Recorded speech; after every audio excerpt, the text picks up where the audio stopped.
कि कोई भी व्यक्ति यदि मेरे तरफ एक कदम बढ़ाता है तो मैं उसके तरफ 60 कदम बढ़ाता हूं,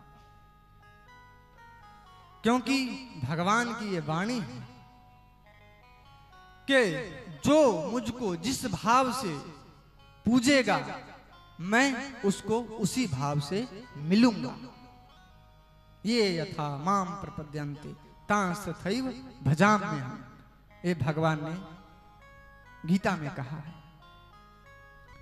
तो जब किसी भक्त की ये निष्ठा होती है कि प्रभु मैं आपसे मिलूंगा, मैं आपका दर्शन प्राप्त करूंगा, तो भगवान भी ये दृढ़ संकल्प कर लेते हैं कि मैं भी इससे मिलूंगा,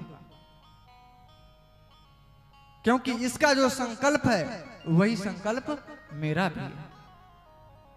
और यदि वो इस साधना में चूक जाता है, थोड़ा भी उसे कसर रह जाता है, तो ये भगवान की जिम्मेवारी है कि वो उसको पूर्ण करते हैं।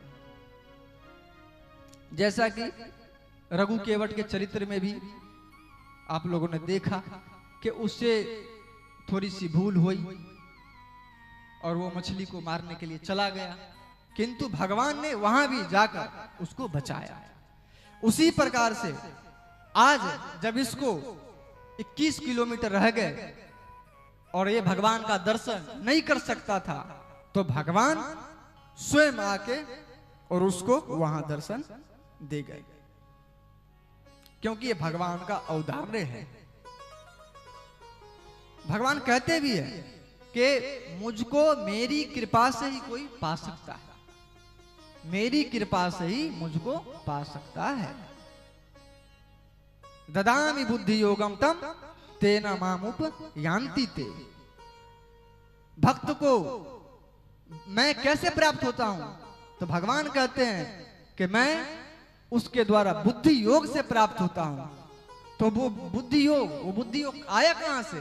कहते वो भी मैं ही देता हूं, वो बुद्धि योग भी मैं ही देता हूं। तो भगवान ही स्वयं कृपा करते हैं और उस कृपा के द्वारा स्वयं ही प्राप्त होते हैं। केवल भक्त के अंदर में एक दृढ़ संकल्प होना चाहिए कि प्रभु मुझे आपका दर्शन करना है, मुझे आपका प्रेम प्राप्त करना है। ये संकल्प होना चाहिए। पूर्ण करना भगवान की जिम्मेवारी है।